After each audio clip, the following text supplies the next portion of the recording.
At America Trends, we only talk about what your social media says is trending, so let's get right back to it. In the studio with me is highly decorated Marine Corps veteran and captain, and she's running for Congress here in California. Big California welcome to Jacquie Atkinson. It's great to have you here, Thank you, my Barry. good friend. It's great to be here. So let's talk about what we just heard from Lisa. Yes. On a couple of things that are really important. First, tell us about your combat history. So I was a Marine. I served as a combat engineer. I was honored to be one of the first female combat engineers in the Marine Corps. I was commissioned in 2000, did several tours of duty in Iraq, and I continue to serve overseas as a businesswoman, a trusted partner to the Department of Defense. Well, let's not gloss over the military background. Right. You're highly decorated. Talk about your awards, the big things that hang on your chest when you go to a nice dinner. You know, I'm a little too humble to talk about that. You can absolutely go to JackieAtkinson.com if you'd like to read my bio. I have been fortunate. I've had great leaders. I've had great staff NCOs and Marines and soldiers attached to me that made me look good. You've got the Bronze Star. Come on. Thank you. Yes. So I was honored with that. And we thank you for your service. Thank you, Barry. So, as an expert that's been there, let's start off with something that's near and dear to my heart because I've written and talked about it for a long time, which is this horrendous Iran nuclear deal. Yes. From someone that's been there on the front lines, what's your take on it? Well, from the front lines, my take is the fact that I think that America forgets that Iran was responsible for over 500 deaths of my fellow brothers and sisters that bear the uniform, that fought for us. They were also single-handedly responsible for the improvised or the explosive form projectile, improvised explosive device. And also the fact of the matter is that the Iranian influence is extremely dangerous, not only to the United States, but also the Middle East region. So, as someone who's been there, do you think we caved in and kiss their tush, so to speak, in a way that's going to be harmful to America going forward? Absolutely. This does not stop Iran from obtaining a nuclear weapon. This is a bad deal. We never should have entered into this deal. It just shows how passive and weak the Obama administration is, and particularly Scott Peters, our own representative who voted for it. He doesn't even have the moral courage to come and talk to his constituents that he represents to tell them why he voted for this deal, when the majority... Don't get me started. No inspections. It guarantees them to have nuclear weapons. American inspectors are never allowed into Iran. No inspectors allowed on military bases. Right. It guarantees them a nuclear weapon. And they don't even recognize the right of Israel to exist. Right. That's our largest ally. So if you're in Congress, you're going to work to stop it? Oh, I want to rip up that deal myself. Absolutely. I'll high-five you on the day that you do. Thank you. Thank you. So talk to us about women in combat. It's a controversial issue for some people. You've been a woman in combat leading a lot of troops. I mean, a lot of troops. Got very badly injured in combat. What's your take on that? You know, my take is that when you're a Marine, you're a Marine. It doesn't matter what gender. When you're a soldier, you're a soldier. And if you can meet the standard, absolutely you have a right to exist in the infantry or wherever you want to serve. So I think the best thing that came out of this new controversy is that the standards have been rethought, and they've placed standards not only on women but also on men.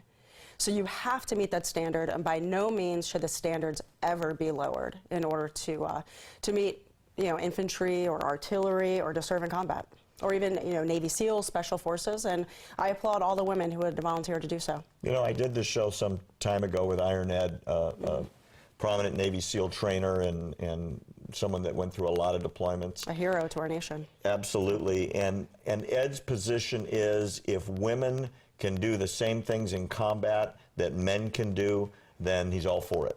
Right. You agree? I absolutely agree. So no separate standards, no lighter packs, somebody else carries the big weapons? No, by no means. And we saw women are already serving in combat. You know, I have a combat action ribbon, a United States Marine Corps combat action ribbon. I was in direct support to 1st Marine Division, and I upheld the standard. And in some cases, I actually could run faster or carry more. But at the end of the day, we're a team. Well, you've also done the Ironman, so you're quite an athlete. I understand that. Yes, yes, absolutely. So it just shows that, you know, particularly in this unconventional war, women are in the front lines, doctors, lawyers. There are a lot of individuals in the front line that wouldn't regularly be. I understand where Duncan Hunter is coming from, Congressman Hunter. He's nervous because we've never faced a conventional threat before. So we've had this discussion, and I understand where he's coming from. But at the end of the day, women are capable of serving, and and I believe that society will accept them. So, cool. As far as your campaign, is that message resonating with the public out here? I think so. I am a non-career politician, and I do not pander to special interests. So I actually want to serve, just like I did, serve selflessly the district, the 52nd district, and represent the constituents of it.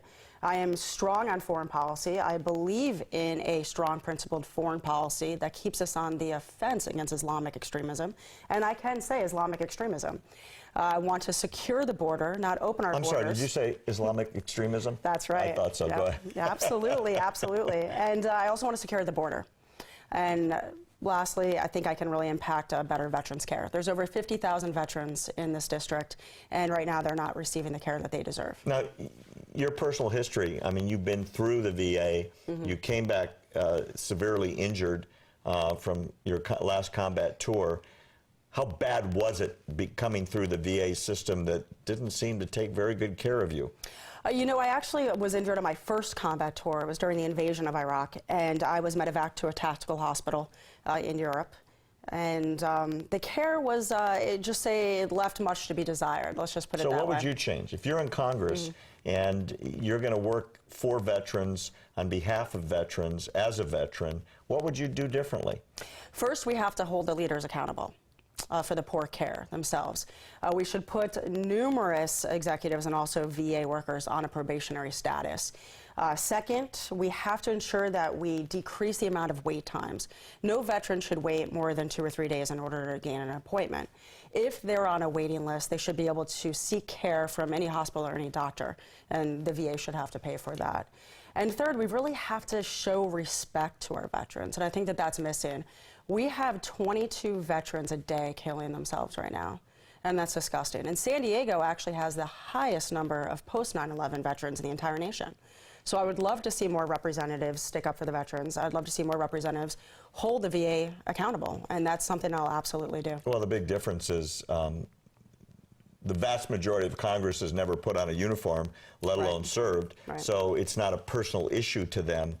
For you, obviously, it is, and you can bring a sense of been there, done that. Give me the reins, and I'll make some changes. So absolutely, that would be very welcome. Exactly, Barry. And I have the strong moral courage to do what is right, and that is exactly why I'm not pandering to special interests right now, because I want to represent the constituents. 100% of my funding has been received from the constituents and has been from here, from small donations. I appreciate it, and I will always stand with them. Good for you. Thank you. So, security-wise, in California, any changes you'd make? Or in the United States as far as securing the homeland? Absolutely. So to caveat on what Lisa was saying, and she's a wonderful woman, it was great to listen to what she had to say. I agree with what she has to say. In fact, that we're seeing that not only in Europe, but also the attacks in San Bernardino, it shows that ISIS or Islamic extremists do pose a significant threat to the United States. And in fact, the attacks I saw in Europe and also in San Bernardino are similar to that of the tactics, techniques, and procedures that I saw on the battlefields of Iraq. So they absolutely pose a threat to us in the homeland, and we must secure our borders. We must ensure that we're investigating and holding those on visa overstays accountable. We are a nation of laws. We must enforce them. Jacquie, thanks for being with us. You're terrific, and thanks for your service. More American Trends coming up. Please stick around. Don't go away.